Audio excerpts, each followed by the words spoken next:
Será que dá para usar números e estatísticas para prever o que vai acontecer num jogo de futebol? Essa é a grande pergunta que a gente vai tentar responder hoje, olhando para um duelo bem específico da Série A italiana. O Cremonese, um time mais modesto, contra a gigante Inter de Milão. Olha, à primeira vista parece que o jogo já está decidido, né? É o famoso Davi contra Golias, um time brigando lá em cima contra o outro lutando com tudo para não cair, mas a gente sabe que futebol é uma caixinha de surpresas. E os dados, bom, eles podem nos mostrar algumas coisas que não são tão óbvias assim. Vamos ver o que os números realmente têm a dizer. Muito bem, então vamos começar a montar esse quebra-cabeça. Para a gente entender qualquer previsão, primeiro a gente precisa ter uma ideia clara do tamanho da diferença entre os dois times. E aqui, nossa, a diferença é gritante. Não são só 29 pontos. É um mundo de distância que separa quem está sonhando com o título de quem está no sufoco do rebaixamento. Esse placar, antes mesmo da bola rolar, já dá a dimensão do desafio que o Cremonese tem pela frente.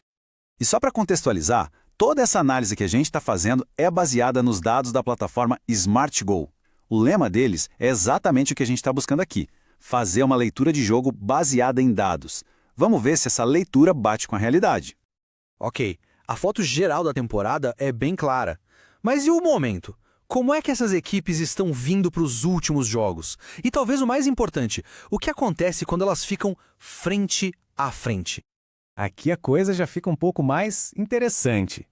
A forma do Cremonese é ruim, o que, sinceramente, já era esperado. Mas olha só da Inter, regular. Não tá como boa nem excelente. Isso já acende um pequeno alerta, sabe? Mostra que o gigante talvez não esteja na sua fase mais avassaladora. É uma primeira brechinha na armadura. Essa é a pergunta de $1 milhão no futebol, né? Porque tem confrontos que simplesmente têm um peso diferente, um histórico que fala mais alto que o momento atual. Então, qual é a desse duelo aqui? 0.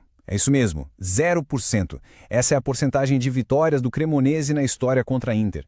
Isso é mais do que só um número, é quase uma barreira psicológica. É um domínio absoluto que diz muito sobre como esse jogo costuma se desenrolar. Bom, já que a gente viu o que está na superfície, agora é hora de mergulhar. Vamos para as métricas um pouco mais avançadas, aquelas que tentam nos dizer como o jogo tende a ser jogado, sabe, antes mesmo do apito inicial.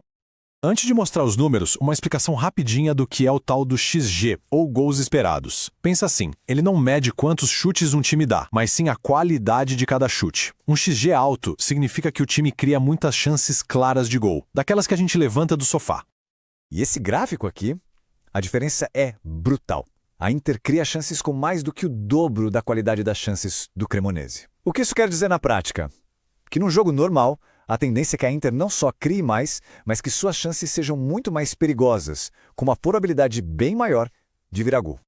E essa ideia do XG fica ainda mais clara quando a gente olha para a avaliação geral. O Cremonese é um time regular, tanto no ataque quanto na defesa.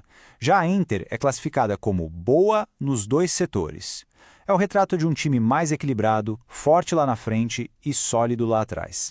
Certo, já olhamos o histórico, o momento, a qualidade das jogadas. Agora vamos juntar todas essas peças e fazer o que a gente veio fazer.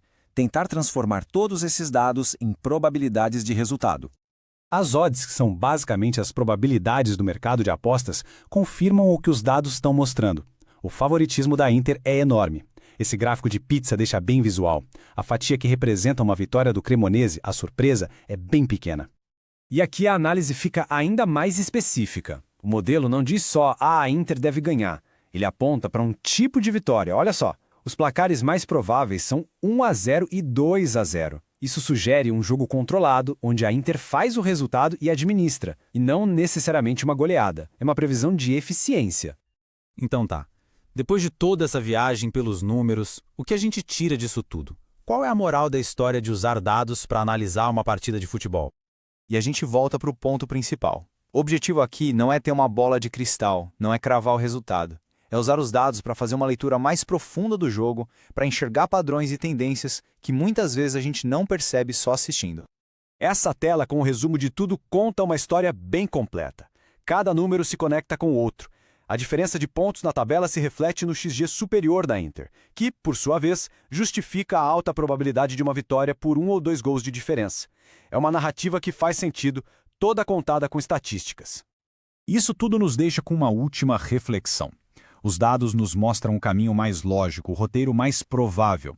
Eles antecipam a tática, as chances de gol, mas o futebol vive do improvável, né? Daquele lance genial, daquela garra que desafia qualquer lógica. A grande questão que fica no ar é até onde os números podem ir e onde começa aquela magia que só o futebol tem.